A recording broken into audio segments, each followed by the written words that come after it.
From the Fantasy Formula Podcast, I'm Paul, and we are digging through the frequently asked questions for the 2025 Fantasy Formula One game. Is it free to play? Yes. Good. Not a lot of us would play if it wasn't free. I would, but that's because I'm addicted. How do you start playing? Go to F1 Fantasy right away. You get to choose your 5 drivers. Okay. This website, they've gotten a lot better. When I started playing back in 20, it wasn't that user-friendly. It is getting better, but if for some reason your computer doesn't work, try it on the app. If your app doesn't work, try it on the computer. If your Mac doesn't work, try it on PC, etc. Because even me and with my co-host Ben, sometimes we'll be playing and it just won't come up on our computer. It won't come up on our app. I promise the game isn't broken. But once you get it logged on and you get it working, then it tends to work everywhere else.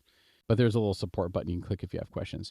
Do you need to register? You need to register an F1 account. But it's free to play. If you're having a problem logging in, there you go. If you can't remember anything, click there. So go to the FAQ page if you have problems logging in. There's lots of good stuff there. Can I still play after the season has started? You can, but you're not going to rank very well in the global league. There's a mathematical probability. It's an impossible probability that everybody picks the exact same team every race. It's not going to happen, but it's possible here. We're in fantasy football. It's not possible. So it's a global league. You got to get in early. And if you show up a few weeks late, that's really not good, but no, you can. Are there prizes? Yeah, there's a prize page, and it is my goal to win that prize at some point. I really want to. It's very, very difficult. I'm getting closer. The highest ranked I ever was last year at one point before George Russell got his disqualification, I was at around 18,000 in the world. And then that disqualification came in. That was the end of my competitive aspirations, at least for being in the top, like 1,000. To pick a team, can you pick more than one team? You can pick and manage up to 3 teams per account. What is DRS boost? You pick one driver in your team to receive a DRS boost. Any driver in your team can have the DRS boost, which will double their score for that Grand Prix. Your DRS only applies to the selected driver and doesn't affect the points scored by the constructors. Bummer. But yes, so you want to pick your good driver and give them a DRS boost. Now, what happens if your driver DNFs? Well, then you get negative that score doubled. How many changes can I make to my team? Before the first Grand Prix, you can hone your team by making as many transfers as you want. Just stay within the cost cap. After the initial race, you can take 2 transfers for each team that you manage. You can make more. If you make more than the allowed transfers, each additional transfer costs you 10 points. One unused transfer can carry over to the next race. However, it must be used for the following race, and carryovers won't accumulate throughout the season. Basically, you top out at 3 transfers, and if you don't use them, you lose them. Strategy: do not feel the need to use transfers just because you have them. It's better actually to keep your transfers at 3, so if stuff goes sideways, then you can change it. Okay. Do price of the drivers and constructors change? Prices of the drivers and constructors will be updated after each race. Prices can increase or decrease depending on their performances and will remain fixed until the next Grand Prix. I have to go look somewhere else on the website, but I want to say I read here value of the drivers will increase and decrease based on their performance over the last 3 races. Because what you were having last year was, like, for example, with Ferrari be doing good, they get into a 1-race slump, all the value would go down $500,000. Then I could buy into Ferrari. They do well the next race, and then the next race, and now I couldn't buy Ferrari anymore because they were priced out. So I'll have to verify that. That seems a little ambiguous. We'll look at it later. Probably talk about when I do the next episode with Ben when we pick our teams. But yeah, that's what's going on with there. What is a chip? Each chip will suit different situations throughout the season, whether it's helping you to make wholesale changes on your lineup or give one driver a huge 3x score multiplier. There's a chip that can help. Once you've used one of the chips, it can't be canceled. Okay, so a little tidbit on here. If you get that 3x multiplier, that's in addition to your 2x multiplier. We'll talk some more with Ben, but I ran the stats on last year. I looked at the top scoring team of every race, and I looked at the 3 best fantasy players in the world and what they did. With about 2/3 of the sample size confirming it, the most powerful chip in the game was that 3x multiplier. Just because it doesn't give you just 3x. It gives you, if you have 2 drivers, you each get 1 unit. one of them gets 2 units for the DRS. Well, as soon as you have you can put your 3x on this one, and this guy gets triple. So you're actually turning the value of 2 players into the value of 5 players. It's if you use them together and both your drivers do well, it's wonderful. If you use them together and your drivers don't do well, you are screwed. So keep that in mind. Again, keep in mind, we'll go into more of this with Ben later.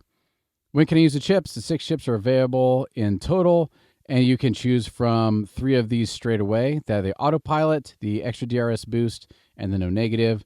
The other 3 will unlock for your team's second race, and each chip can be used once during the season.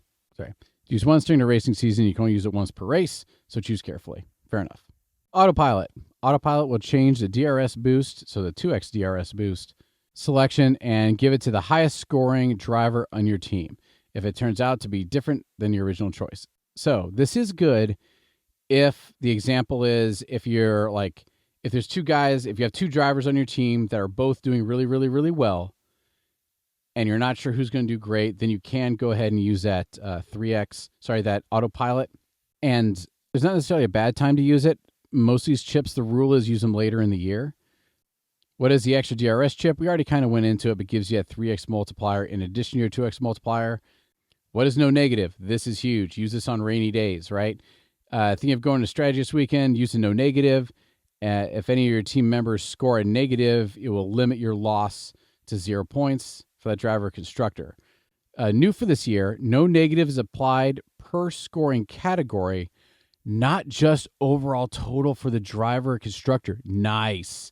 You will still be deducted points for making more than one number of free transfers. This is huge. All right. And the time you use this no negative chip is if it's going to be really bad rain. So last year there was a race, and I forget off the top of my head which one it was, but I want to say 6 or 7 cars crashed, or their cars were crashing in qualifying. It was a mess. And every one of those were DNFs that cost negative points. So as soon as there's going to be really inclement weather and everyone on TV is freaking out about it, that would be when I would use the no negative chip. What is a wild card? Wild card lets you make an unlimited number of changes to your team. Staying within the cost cap, of course, this chip will remain active until the next team lock deadline, so you can come back and tinker with your lineup throughout. The wildcard chip is not available for the first race because there's already no limit on the transfer that can be made. Chip is available, and your team has to complete one whole race weekend. All right, best used probably mid-season break. It's best used if you have a strategy and suddenly it is going horrible. It's best used as an emergency if you really, really need it. Don't use it just wow, McLaren's doing really well, and I didn't have McLaren on my team, and I've already used up my moves. Let me use wild card so I can get McLaren on my team. No, you can, and in one school of thought, you don't want to let points go to waste, so go ahead and use it how you will. But the wild card is really best to do for a whole team makeover. Limitless chip. Limitless is like a turbocharged wild card. I love Limitless. Play this chip not only to get your unlimited transfers, but also have no cost cap for the race. Splash the cash and pick all top drivers and teams for the next race, and forget about the price tag. Your original team, this is the important part, your original team will be restored after the race. This chip is available after your team has completed one whole race. All transfers done that race weekend are where the Limitless is applied are counted as unlimited transfers under the Limitless chip, and no fee will blah, blah, blah. Okay, let's say you really want to get a whole new team. Limitless is going to revert back to whatever your team was after you play it. So if you have a team and you click Limitless, then you can put no cap all the best drivers on. That race weekend's over. It's going to go back to the way it was. A strategy is if you go ahead and make all the moves you want to with your team, and go ahead and take all those negative points, but before the race weekend starts, go to Limitless. Those negative points vanish. You put in your adjusted all the best driver picks. When it's over, you revert back to that lineup that actually hasn't raced yet. If that makes sense, listen to the episodes that Ben and I do, because we're going to go into this heavy. Because with Wildcard and with Limitless, if that's what you use them for, you can do a complete slick reset on your racing team twice throughout the season.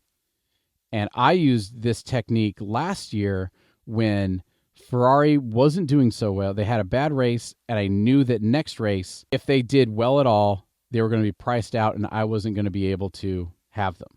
So what I did was I went ahead and did a bunch of switches, got Ferrari on my team, took like negative 40 points, then used Limitless. All those points, negative points went away, used all the Limitless drivers. When it reverted back, I had Ferrari, and I didn't incur any penalty for it. So again, listen to the other content we have. We're going to touch on that again for sure. And the Final Fix chip. That's it. Final Fix. I messed it up on the other episode, I think. Use the Final Fix chip can make a single change in your team between the end of qualifying and the start of the Grand Prix.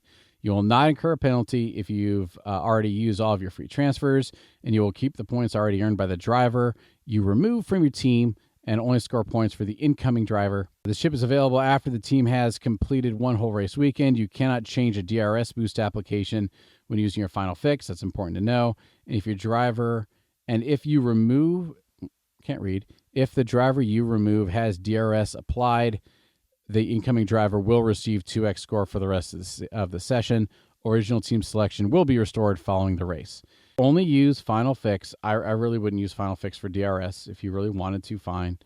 But the purpose of Final Fix is if somebody crashes in qualifying and they're not going to make the race, you can quick swap them out and not take the negative 10-point penalty, because you're otherwise going to be taking the negative 20-point penalty. So that is the idea for Final Fix. Don't just use it willy-nilly. Don't be like, oh, I really want Max Verstappen, and then use it to fix Max. No. Got it. If you have your lineup and one driver does really, really, really well, you can use Final Fix to get them into your lineup, but the qualifying does not the race make. And remember, in Fantasy F1, you get points for overtaking, and you get points for the delta between where you start and where you finish. Like last year, poor Max Verstappen, he qualified P17. That's not good. For fantasy, it is. At least 2024 Max Verstappen.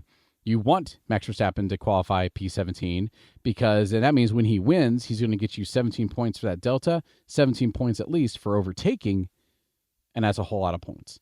Inactive drivers. What happens if one of my drivers isn't racing? Very important. If a driver is replaced, injured, or otherwise not participating in a qualifying or sprint or Grand Prix, they will get penalty points. To avoid penalty points, use your Final Fix chip. That's just what we said. New for 25. The game will suggest transfers of a similarly priced driver to your team. Choosing to accept the suggestion will be considered part of your transfer allowance. So if you're already maxed on your transfers, you will still receive a negative 10-point penalty. Always good to leave at least one transfer. Well, I hope that was helpful. The rest of the information here, league scoring stuff, you can go ahead and read through. It's nothing that we really need to spend too much time on. Go ahead and click around about how to assign your driver to different leagues.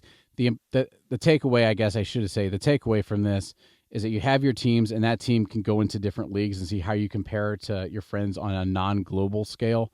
So I hope this is helpful, and I hope you enjoyed. Go and check out the rest of our content before the teams lock. Cheers.